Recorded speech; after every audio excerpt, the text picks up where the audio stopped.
waaw. asalaamaaleykum mbokk yi ak xarit yi ñoo ñëwaat tey ci seen émission Koom-Koomu immigré Koom-Koomu immigré di émission bi waxtaan ci entrepreneuriat ak l'immigration tey ñu fas yéene fi waxtaanee le Covid-19 et ses conséquences économiques mu waral ñu am ci plateau bi ñaar kenn ki di chef d'entreprise kenn ki di avocat et banquier Abdou moom chef d'entreprise la Abdou ñu ngi lay nuyu di la wax dalal ak jàmm di bàyyi nga nuyoog suñu. maa ngi leen di sant maa ngi leen di nuyu di leen sant di leen gërëm ci invitation bi maa ngi tudd Abdou Ndiaye maa ngi établir fii Sénégal plus précisément à Dakar donc j'étais étudiant en Italie donc foofu laa defee sama étude à l'université de Rome. Donc bi ma paree samay étude dama ñibbi ci Sénégal et bi ma liggéeyee tuuti xam ne Sénégal ak salaire yi ak niveau de vie bi ma décidé ibbi sama propre entreprise donc bi ma ibbee sama entreprise maa ngi yëngatu ci ñaari domaine benn domaine bu njëkk bi mooy imperméabilisation bâtiment donc tout ce qui est étanchéité ak tout ce qui est isolation am na beneen pàcc boo xam ne ci entreprise bi moom wàllu protection incendie lay def donc ci lay yëngu donc depuis lors ñu ci góorgóorlu daal voilà noonu laa mën a résumer sama yëngu-yëngu Sénégal. jërëjëf présentation bi rafet na monsieur Abdou Ndiaye Youssou Sy moom avocat la comme ni nga ko waxoon ci départ bi avocat la en même temps banquier. Youssou ñu ngi lay wax dalal ak jàmm da nga nuyu suñu téléspectateurs yi ñu dikk ci waxtaan bi. asalaamaaleykum téléspectateurs yi maa ngi leen di nuyu di leen sant man nag Youssoupha Sy laa tudd avocat laa woon exercé woon naa Sénégal ak Paris Sénégal 2 ans en tant que stagiaire après ma ñëw Paris j'ai continué à exercer. Après 2007 ma dugg ci benn banque boobu ba léegi rek maa ngi ci banque bi voilà di liggéey voilà noonu laa mën a présenté woo mu nekk nii Ibrahima Dia. Youssou présentation bi dégg nañ ko di delluwaat rek di wax ne thème mu bés bi comme ni mu ko waxoon ci tàmbali bi mooy le Covid-19 et ses conséquences économiques ñu gis depuis janvier monde bi mu am benn feebar bu fi dugg si. moom la ñuy wax le Covid-19 boobu ba léegi mi ngi def ay ravages monde bi dund benn crise sanitaire tàmbali bi ñu ngi ko commencé woon Chine la tàmbalee dem na nag ba wër monde bi yëpp ba egg si Sénégal si boppam ñu gis ni yëf yi eggatul rek si wér-gu-yaram mais dafa dem ba laal koom-koomu adduna bi yow mii di chef d'entreprise Abdou Ndiaye yow wax ñu yéen en tant que chef d'entreprise nan ngeen di dundee crise boobu. ñun de chef d'entreprise yi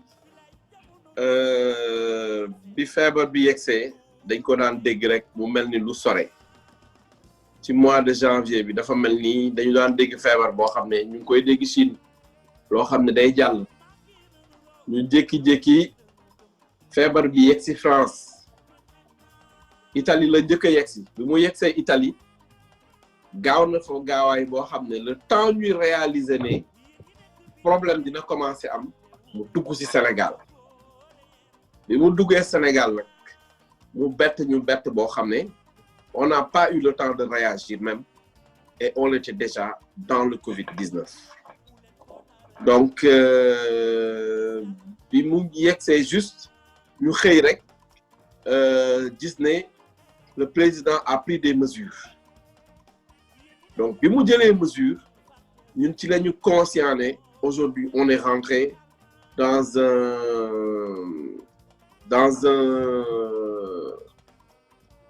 un environnement économique bu nar a métti donc on a eu des effets d'annonce on nous a annoncé que dinañu dimbali on nous a annoncé qu'il y avait de l'argent qui était disponible on nous a annoncé beaucoup de choses que dinañu dimbali mais depuis que le virus s'est installé en fait on a vu un environnement qui s'est détérioré l'environnement s'est vite détérioré et pratiquement dafa stoppé donc il y a presque plus activité dañu taxaw donc maintenant c'est le sauve qui peut et aujourd'hui pratiquement ñun ñoo si gën a méttilé pourquoi parce que ñun déjà on travaille pratiquement avec l'Europe moi la partie par exemple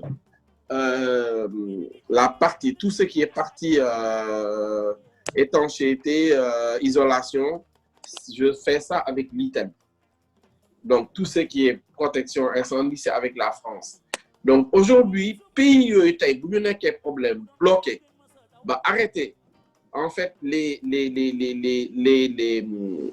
activités essentielles comme ils les appellent essentielles peut-être ça dépend de là où tu te trouves donc même la production avait arrêté en Italie donc ñun temps bi ñuy réaliser ne ñun problème boobu commencé am blocage foofu noonu les blocages ont commencé aussi en aval au Sénégal parce que pratiquement dañu toog activité presque taxaw donc nous quand le bâtiment ne marche pas on ne marche plus donc on a été obligé de suñu activité yi ralentir donc pratiquement presque taxaw et donc ak effet d'annonce yi les gens xalaat ne xëy na il y avait de l'argent disponible li ñu annoncé en tout cas ñun gisuñu ko dañ ko dégg comme ni ko ñëpp déggee donc mais il faut continuer à faire face parce que on est devant on a des charges yoo xam ne des échéances yoo xam ne il faut que ñu respecter ko bon au niveau de l'Europe peut-être les échéances sax tane na fa parce que au niveau de l'Europe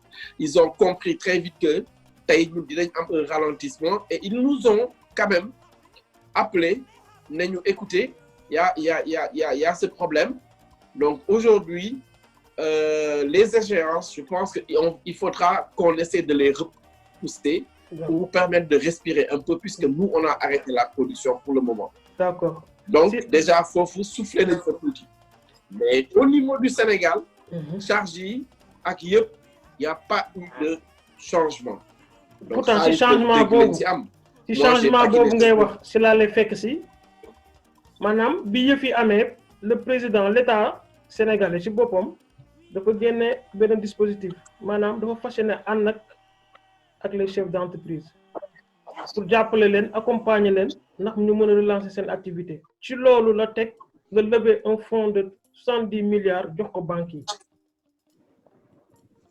mébét bi sax mooy 200 milliards mais 70 milliards pour l'instant moo disponible moom la jox banques yi ne ko ànd la jàppale leen chef d'entreprise ci biir loolu ñu ngi wax am na ay yu mu génne sur le plan fiscal ay avantages génnewaat yeneen avantages tamit sur le plan bancaire mais sur le plan fiscal rek laay ñëw fekk si Youssou moom mu xool mu def ci benn analyse benn jàngat ndax ci plan fiscal bi ñu ngi naan il y a des remises et suspensions d'impôts ñuy wax tamit ay report de paiement des impôts lu nekk ñu ngi ko ci wax dem nañ sax ba wax suspension du recouvrement de la dette sur la fiscalité ak yu bëri ak ay recouvrement accéléré de la TVA de la dette de la TVA yow Youssou yow mi nekk ci banque bi loolu fan jàngat nga ci mën a am.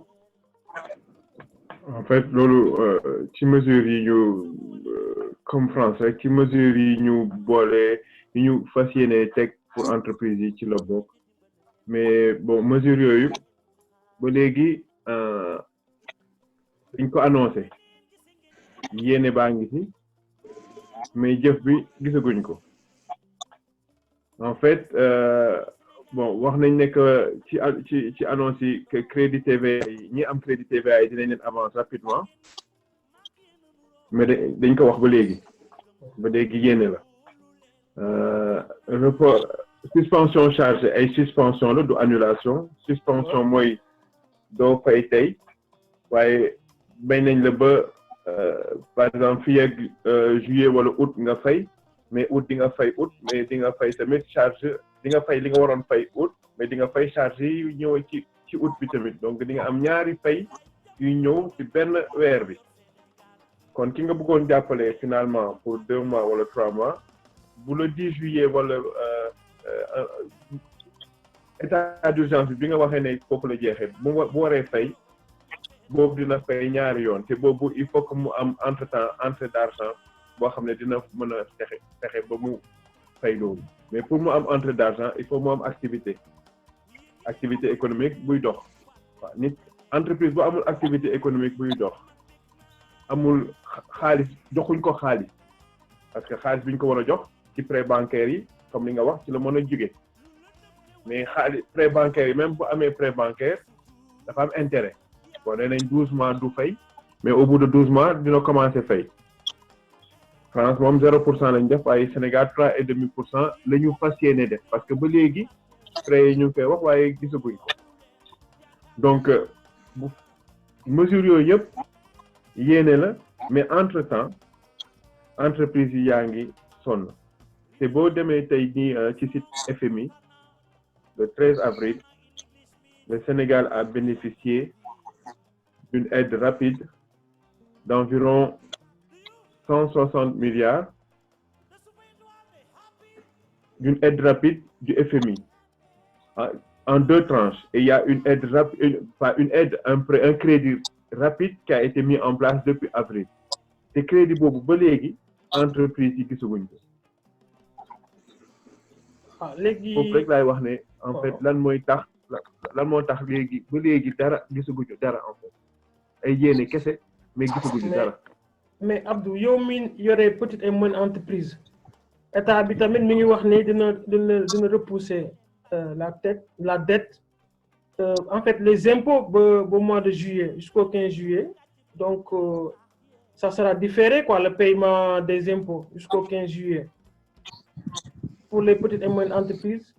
Et en même temps oui mais la remise et la suspension d'impôts seront accordées à toute entreprise bi nga xam ne dafa maintenir ay travailleurs toujours. mais da ngay comprendre avantage Sénégal war na ne état Sénégal seetaanul leen tamit il faut nga comprendre ne Sénégal quand on parle de petites et moyennes entreprises calculer ne au moins les 70% de ces entreprises dont on parle ay entreprises yoo xam ne le secteur informel lañ nekk donc qui dit informel dit quelqu'un boo xam ne tey au niveau fiscal peut-être que une fois dans l'année lay fay ce qu'on appelle la CGI la contribution globale unique moom lay fay par année di def des importations di def des trucs. Il y a même un truc que aujourd'hui au Sénégal les gens ne font pas attention.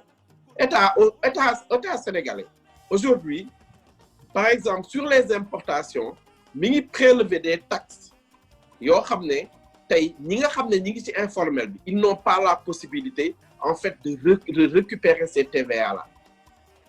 Imagine tey kenn ku importer yi nga xam ne tey il est dans l'informel tey bu indee marchandise am buy dugg Sénégal il y a une taxe il y a une TVA peut-être que bu ko indee daf koy jaayaat en gros kooku noonu mu ko jaay bu koy jaayaat tey wala mu jaay ko yenn ñi nga xam ne c'est des détaillants ou c'est des gens qui sont formalisés tey dinañ tegaat une autre TVA en fait sur la même marchandise. Donc aujourd'hui dans certains trucs l'État perçoit 2 TVA sur une seule marchandise au Sénégal moo tax nit ñi duñu def attention si loolu.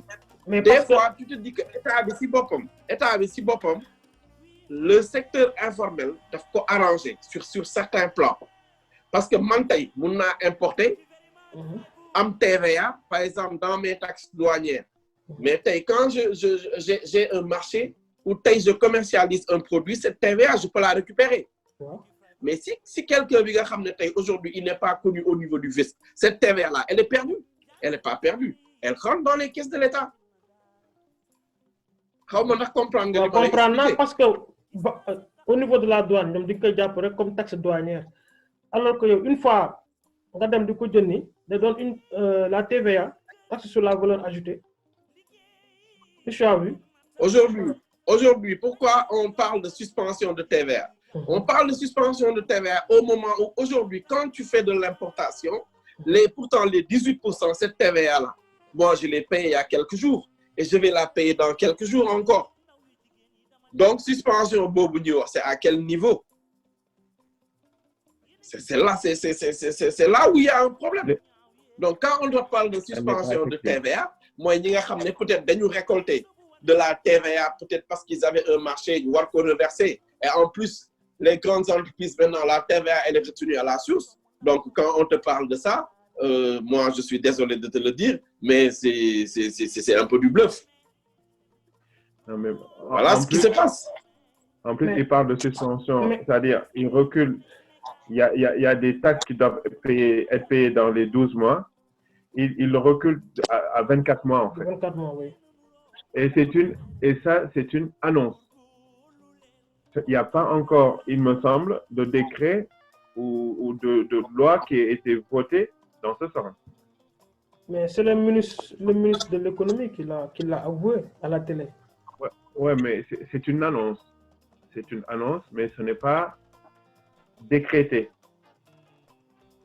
Entre l'annonce et la mise en place, il faut un texte quand même réglementaire qui mette en place. Mais Du moins est-ce dans que- un état loolu de yëpp droit. sax mais balaa est-ce que les chefs d'entreprise comme Abdou Yow, est-ce que dem nga rapprocher ta banque, ton banquier, pour ce qui est du prêt?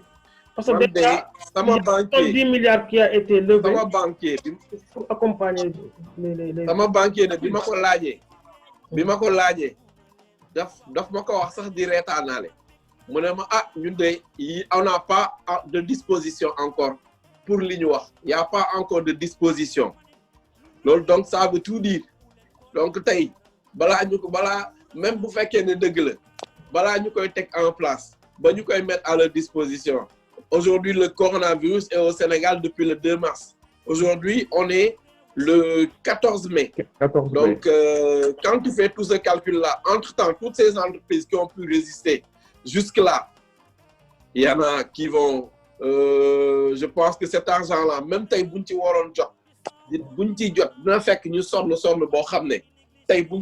je pense que la consommation est que autre chose. Je pense que tu as un problème au salaire, voilà un problème arrière de loyer, voilà arrière de facture à payer, voilà dara, jot xaliss di xalat def ci lenen. Dañ koy consommer rapidement et après ça devient un cercle vicieux parce que de toute façon xaliss bobu du xaliss bu ñu may. C'est quelque chose bo xamné tay dañ koy leblé et à des taux yo xamné voilà, même si c'est à taux zéro sax tey jii nii nga cumuler déjà l'environnement des affaires au Sénégal, tout le monde sait ce que c'est. Même avant le Covid, c'était très compliqué.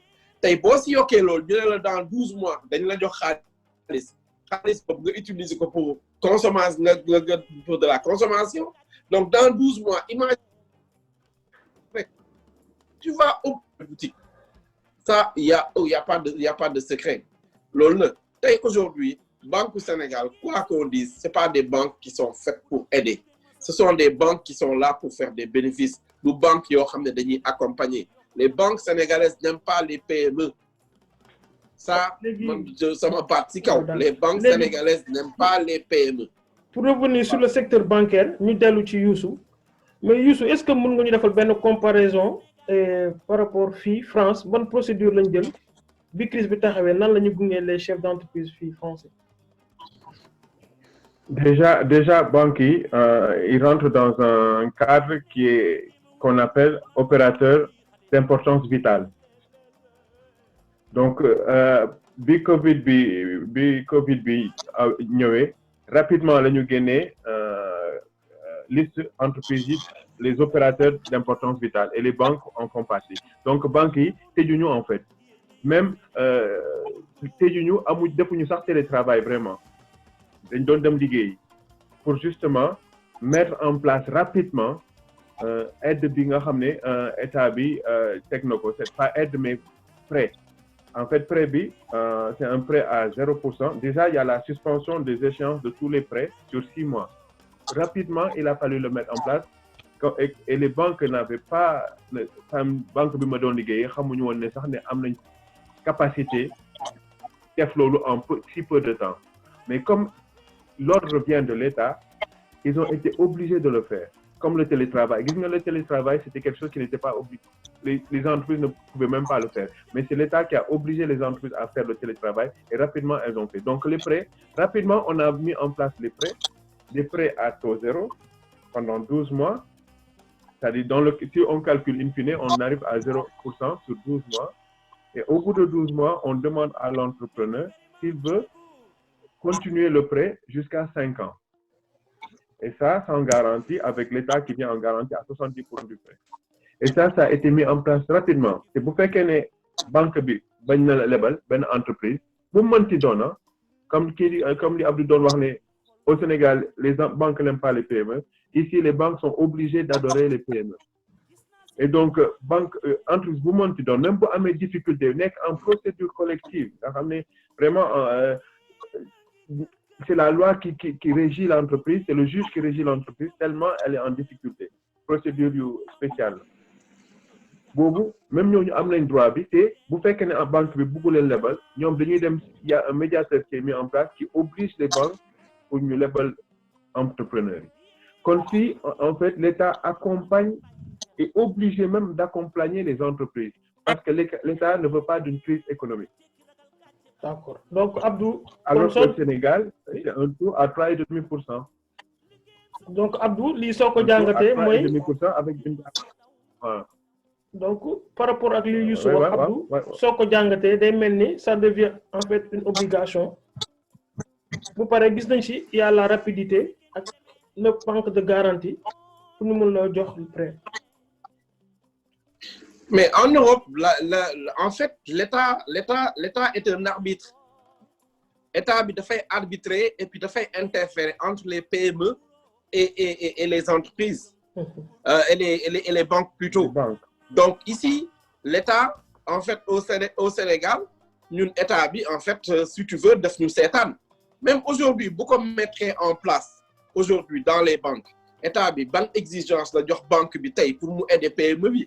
Il y a une disposition le texte pour que la banque pour nous tordre la main pour que nous jël xaliss bobu les entreprises mun ci jot daf koy tek. Et après le problème c'est que c'est la banque même qui met ses conditions. Donc pour nga mëna jot ci xaliss bobu tay gis nga dossier bobu boko naron nek fi diko defat pour tek ko ba jot ci fonds yi. Je pense qu'on sera au mois de décembre. Et je pense que tu seras même plus parti des entreprises sénégalaises. Si bir waxtan bi sax dama faté laaj Youssou mais si ban taux la ko banque lebalé fi chef d'entreprise en France. France ou le Sénégal? En France. En France, pendant les 12 mois, mais France. Voilà, mon gars.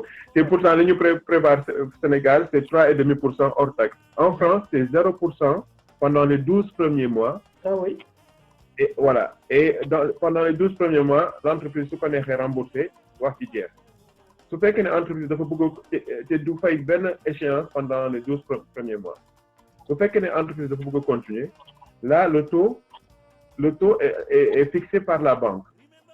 C'est plus un taux obligatoire, c'est un taux fixé par la banque. Et plus les taux aux entreprises, aussi entre 0,50, 0,90 à 1,20%. 1,20%. Donc, c'est des taux vraiment bas. Même avant Covid, c'était le taux auquel on prêtait aux entreprises. Alors qu'au Sénégal, avec la crise, pour accompagner les entreprises, on leur prête à un taux à 3,5%. Donc, il y a une différence de 3,% entre le Sénégal et la France. Si le prêt sur les... Oui, mais même pourcentage. C'est-à-dire qu'aujourd'hui, même les taux, bon, Youssou Momoti Gana mais je pense qu'il y a aussi un problème sur les intérêts, sur les prêts des intérêts au Sénégal. Parce qu'au Sénégal, moi, j'ai l'impression que ce sont des intérêts composés. Et en Europe, c'est des intérêts simples. Aujourd'hui, quand on te dit qu'on te fait un prêt à 12%, par exemple, pour un logement, mais quand tu finis de payer, mais je pense que tu te retrouves à plus de 20%. Une fois, j'ai essayé de faire une simulation avec une banque soi-disant spécialisée. Quand on a fait, soi-disant, le taux était à 11, je ne sais pas combien %, on a fait une simulation pour un logement. Quand on a fait la simulation, le prêt, après, je crois, 10 ou 15 ans, je ne me rappelle pas, il était pratiquement multiplié par 2,5.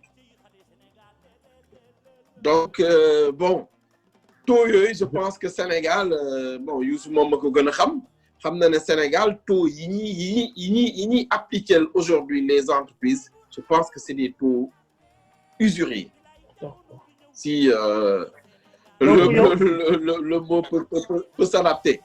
Donc lu ñu mën a comprendre rek si li nga expliqué mooy parfois da ngay jël taux bi à 12% à la fin nga retrouver à 20%. Eh oui loolu moo fi am. Youssou loolu lan mooy waral loolu. mais def ay prêt bancaire Sénégal.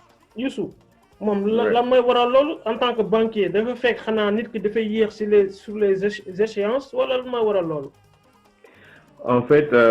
Parce que là aussi ça peut jouer hein.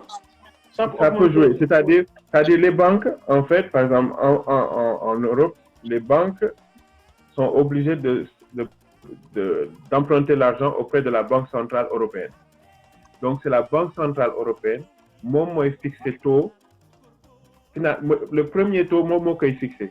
Et à partir du taux que je fixé, moi, le banquier, dit mais en même temps, il faut imposer globalement, nous taux pour permettre entreprise parce qu'avec l'État pour que entreprise yi tamit continuer dox donc taux boo xam ne dina accessible pour entreprise et comment ça se passe tey fi mu nekk nii le taux 0% bi BCE Banque centrale européenne presque daf leen di may xaalis parce que le taux fixé est à moins de 0% et moins 0,75% donc moins 0,5% donc presque Banque centrale moo leen di jox xaalis alors que en Afrique BCEAO mooy prêter xaalis à banque nationale yi mais déjà taux bi BCEAO par exemple 200 milliards yooyu déjà taux bi ko BCEAO di ko joxe banque yi taux boo xam ne la c'est plus de 2% du 1% du 1,5 taux bi déjà référé banque yi nag en Afrique lu leen neex def nag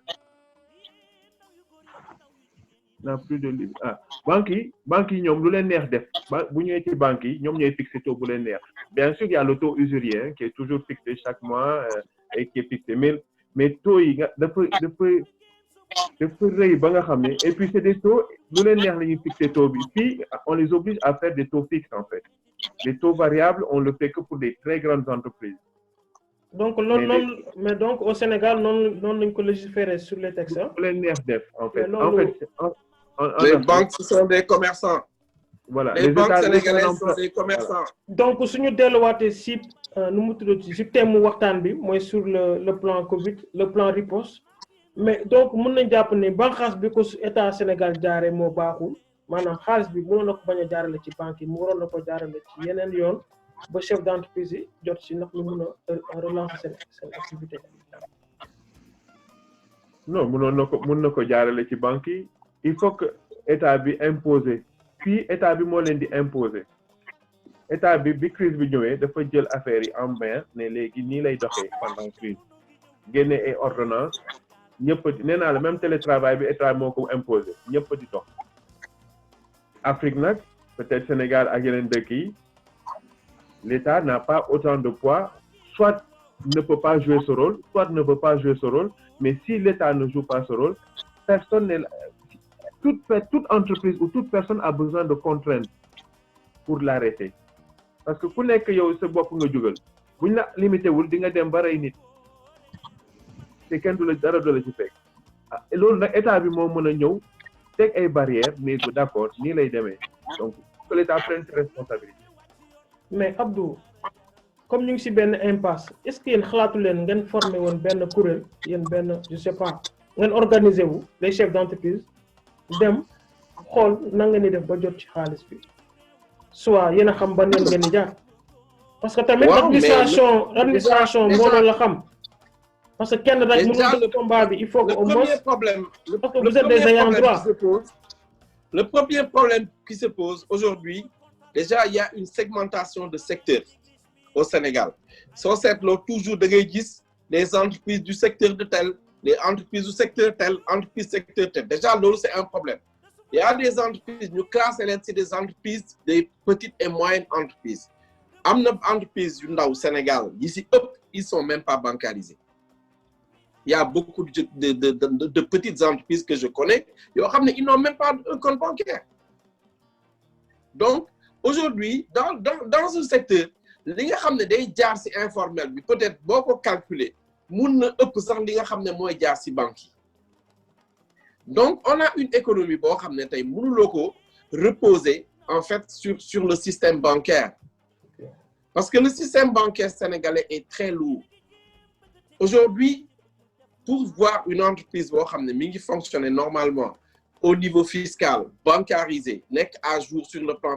fiscal et tout c'est extrêmement difficile tey gis nga boo amee sax un marché pour ce quitus fiscal là même pour ñu jox la ko rek loolu nga xam ne tous les 3 mois on te l'exige pour que recevoir ça ay paiement mais tu fais un circuit un parcours du combattant impossible gis nga Iba Sénégal mooy dëkk boo xam ne boo fi buggee entreprise bu fi def 5 ans bougé wul changé wul nga dem 5 ans dellu si fekkaat ko fi xamal ne jàmbaar dëgg la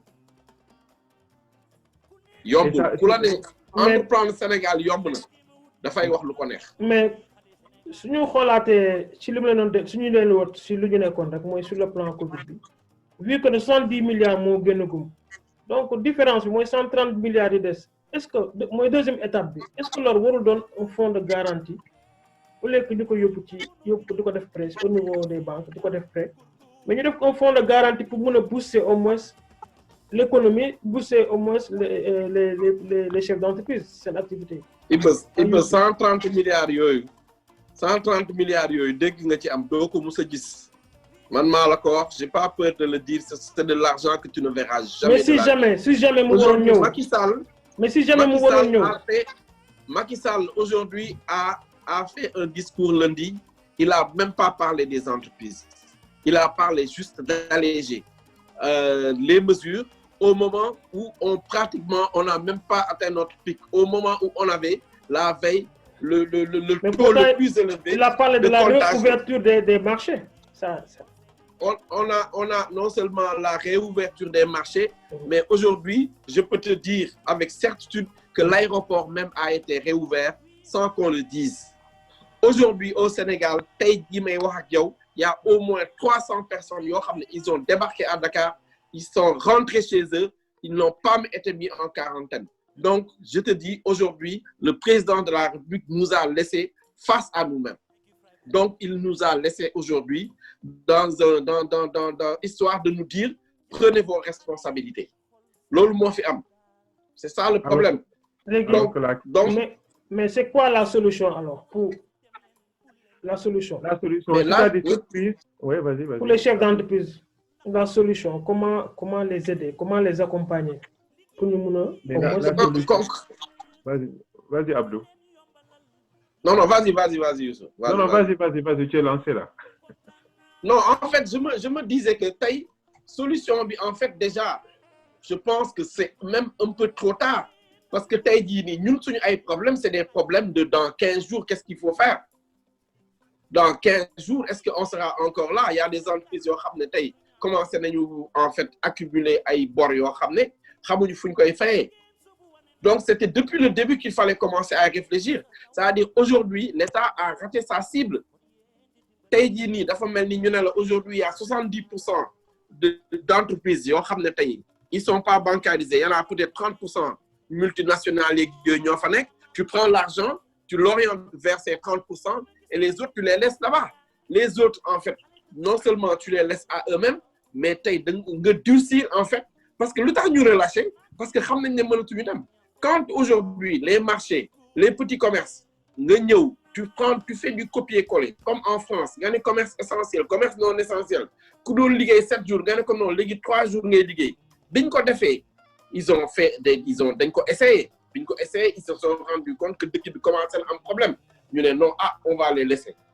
Qu'est-ce que la solution, elle a été quoi? De toute façon, le Covid, il est là, on va essayer de vivre avec le Covid. C'est la solution. Donc, sur le plan économique, sur le plan il n'en a même pas parlé. Donc, ça veut dire que nous, on va continuer à vivre comme ça. Il n'y a même pas de truc. En plus, en plus, vous suivrez même l'émission de Pape Alé avec Habib Sy qui avait démissionné du fonds Covid, fonds France Covid, il t'a expliqué que même Khalis Bini Wahyep n'est pas. Donc, mais Non, ça fait peur. Sauf que si tu vas... mais sur le tey site du Youssou FMI, oui. Youssou ma jox la Oui. question bi tey yow soo doon indi soo doon porter une solution lan ngay indi vu situation économique du Sénégal ban solution tey nga doon joxe. D'autant plus que tey encore une fois si tu vas sur le site du FMI parce que tey internet mu ngi fi pour ñëpp et puis il y a les informations quand même disponibles et officielles 147 millions de dollars ont été rapidement décaissés au titre de la facilité de crédit pour le Sénégal, pour aider le Sénégal à faire face aux besoins urgents de financement de la balance de paiement. Donc, cet argent est là. Du question sax xaalis bi nekk fi xaalis bi mu ngi fi parce que FMI moo ko déclaré xaalis bi mu ngi fi. Mais ci mesures yi maa ngi lire ne que il y a une remise partielle des charges si l'entreprise paye 70% des salaires des salaires. Les 70% là, c'est équivalent au chômage partiel que touchent ici en France les salariés indexés mis en place qui ont été mis en chômage partiel par leur entreprise. Et le chômage partiel, c'est l'État qui paye directement en fait. xaalis bi état bi moo koy jël fay ko directement salariés yi du jaar sax ci entreprise kon aide boobu mooy première aide directe bu état bi mënoon def xaalis baa ngi fi y a des et puis les salariés du secteur privé sont moins nombreux que par rapport à l'informel qui est à 70%. C'est informel te bu ñuy wax informel sax ñoom dañuy fay patente même ñi nekk ci marché yi dañuy fay patente chaque jour. kon ñoom ñu ngi fay impôt te tey mesures yaa ngi ñëw xalaatuñ leen ci mesures yi. mais yow ban modèle économique tey soo doon conseillé tey ban modèle économique ngay joxe pour sortir de la crise. Pour sortir de la crise, c'est aider les entreprises. Toutes les entreprises, c'est-à-dire, mais donner de l'argent, c'est-à-dire donner de l'argent. C'est pas compliqué, hein? Prendre de l'argent et donner de l'argent, comme les Américains ont fait, comme les Français ont fait, comme tous les pays du monde assez raisonnables ont fait dans leur économie. Parce que l'économie a besoin de trésorerie, parce que l'économie est à l'arrêt. Les pays ont fermé leurs frontières. Il n'y a que l'économie locale qui va marcher. L'économie locale, on n'y a pas cru parce qu'on ne fait que de l'achat et de la revente. La majeure partie de l'économie au Sénégal, c'est achat et revente. La transformation n'existe presque pas. Il n'y a que quelques entreprises qui la font. Donc, et sachant qu'il y a, nous, c'est la famine qui nous guette, hein? Ce n'est pas la crise économique qui nous guette. La crise économique, c'est pour les pays développés. La famine, c'est pour les pays en voie de développement. Donc, si tu ne donnes pas de l'argent aux gens pour qu'ils achètent de quoi manger, et cet achat-là, en fait, l'argent qu'ils vont utiliser pour acheter de quoi manger, ça va repartir dans l'économie. Donc, déjà, c'est de l'argent qui va alimenter l'économie, pour manger déjà. Les entreprises directement, tu fais pas des suspensions, des annulations de charges directes. Et de la trésorerie apportée directement, fraîchement aux entreprises, déjà qui sont répertoriées au registre du commerce. Mais directement. Directement. Mais Abdou, vu que les Khalis Bangi, comme nous Youssou waxé, Khalis Bangi sur place. Donc, est-ce qu'il y a les institutions, ou bien les maisons de crédit, ou bien les banques, qui sont agréées par l'État pour voir Khalis Bangi? Est-ce que vous avez été informé? Ou est-ce qu'il y a une plateforme qui est ou bien un numéro vert pour que vous ayez des informations? Pour nekk de sa banque nga mën a laaj xam nga ñun amuñu accès BCEAO ñun ku ci nekk sa banque nga mën a laaj man aux dernières nouvelles man sama responsable nee na ma moom amagul benn disposition bu ñu jël par rapport à ce budget là donc pour être très clair donc loolu nekku fi mais loolu même tey buñ ko tegee aujourd'hui c'est-à-dire que li ma la expliquer mooy cible bi dëgg du ñooñu. Il y a beaucoup de gens qui ont des petites entreprises. Comme Nico Youssou waxee léegi, ils sont tous répertoriés sur le registre de commerce. ñoom ñëpp ngay gis fi am nañu registre de commerce. Mais ces gens-là, état bi ñoom ñëpp xam na fu ñu nekk. Bu ñu jëlee ku si nekk ne la ok boo indee ce registre de commerce nga dem par exemple tel truc, il y a un budget qui est prévu. Par exemple ñu xool par rapport à ce volume, par rapport à ton travail, nous allons, OK, nous allons l'accompagner jusqu'à temps, faire un truc pour débloquer rapidement, plutôt qu'aujourd'hui de les prendre, de mettre un intermédiaire entre ces gens-là, c'est-à-dire le corona, il n'attend pas. Entre-temps, lui, il est parti, il y a de mettre en place des budgets et des trucs, mais entre-temps, il faut vivre. Hein. Entre-temps, il faut vivre. Il y a des gens qui ont dans une famille, non seulement nous bouger ça pour them, mais ils sont là, ils n'ont plus rien. Ce que Youssou a dit est vrai. Nous, un problème, on va vers la famine. Heureusement que Sénégal, bon, c'est un pays où il y a encore un peu de solidarité entre nous. Ce mécanisme de solidarité peut-être nous sauver tout. Donc, quand nous avons un problème, nous avons un système de transfert de c'est par ces petits moyens-là qu'on essaie de survivre. Mais ce fait qu'on est comme une société européenne, il y a des gens qui ont heure. C'est ça les dures réalités de ce pays. Et c'est ce que l'État a, en Europe, c'est ce que l'État a compris. C'est pour ça qu'elle a mis l'argent directement dans les comptes des gens. Hein. Directement, le chômage partiel, c'est ça. Directement. C'est ce qui est logique.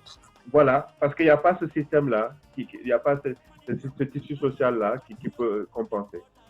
Donc, mais là, il faut que l'État yéene na ko jox nit ñi man sama xalaatu bopp état bi yaakaar ma ne am na yéenewu yëkkati xaalis boobu teg ko ci loxo ay sénégalais.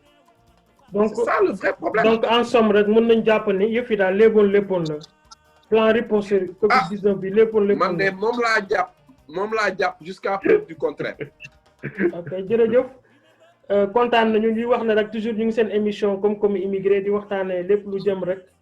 ci wàllu économie ci wàllu entrepreneuriat ci wàllu immigration léegi ñu ngi may signaler que ne li ci des wëreetul ci waxtu bi xanaa moo jox ku nekk rek moo joxe son mot de la fin. waaw man nag bu may commencer maa ngi leen di gërëm maa ngi leen remercier Ibrahima ci sa émission bi c'était très intéressant de discuter avec justement des opérateurs qui sont directement au Sénégal. C'est très rare d'avoir ça, Abdou, et merci beaucoup parce que c'est très rare d'avoir et vraiment, c'est une bonne émission. En tout cas, l'informel, il est temps que ça soit considéré comme dans l'économie du Sénégal et que l'argent direct, qui est vraiment des transferts directs aux opérateurs, aussi bien personnes physiques qu'entreprises, que grandes entreprises, que l'argent aille directement à ces gens-là en fonction de certains critères. Là, on peut dire qu'il y a de la trésorerie injectée dans l'économie du Sénégal. jërëjëf Youssou kon ñu jox Abdou mu tàggatoo ak suñu mbokku téléspectateurs yi. maa ngi leen gërëm di leen sant ci invitation bi di leen rappeler rek ne Sénégal am na ay jàmbaar yoo xam ne bëgg nañ liggéey ñi ngi góorgóorlu ñi ngi jéem a daal taxawal yu bare mais dañu xam ne tey Sénégal ndimbal ci entreprise Sénégal amu fi Sénégal yow yaay wut sa ay pexe yow yaay wut su lekk c'est très très très difficile d'entreprendre au Sénégal il faut déjà nga am ñu la dimbali il faut que nga perspicace il faut être vraiment courageux pour Sénégal nga mun fi entreprendre parce que tey fii kenn du la dimbali les structures bancaires ne veulent pas de petites entreprises tey jii nii ñu bare dañuy dem ci ay mutuelles yi nga xam ne dañuy dem ci banque bi lebi xaalis lebaatal la lebalaat ko nit ñi à des taux et des garanties yoo xam ne c'est pratiquement presque illégaux des taux illégaux je dis illégaux et je pèse bien mes mots loolu moo fi nekk donc c'est immoral même c'est immoral immoral voilà il y a est-ce que c'est même pas c'est amoral même voilà. Je dirais donc loolu moo fi nekk donc c'est très difficile ñu ngi jéem bon le Covid est venu aujourd'hui ça devient de plus en plus difficile donc on continue jusque fi nga xam ne foofu la yem et voilà su fekkee ne nag on ne trouve plus de solution eh bien on va venir grossir le rang des Sénégalais de l'extérieur on va venir buxante ak yéen foofu quoi voilà ok bu jee commencé leen yaatal seen kër yi nag te xam na ni ñu ngi ñëw jërëjëf Abdou jërëjëf Youssou ñu ngi kontaan di leen gërëm ci seen teewaay di rafetlu tamit di gis seen pertinence ak seen cohérence ci waxtaan bi di leen di wax rek mbokk téléspectateurs yi ñu leen di jox ndig daje seen beneen émission toujours rek ci koom-koomu immigré jërë ngeen jëf ba beneen yoon jërë ngeen jëf.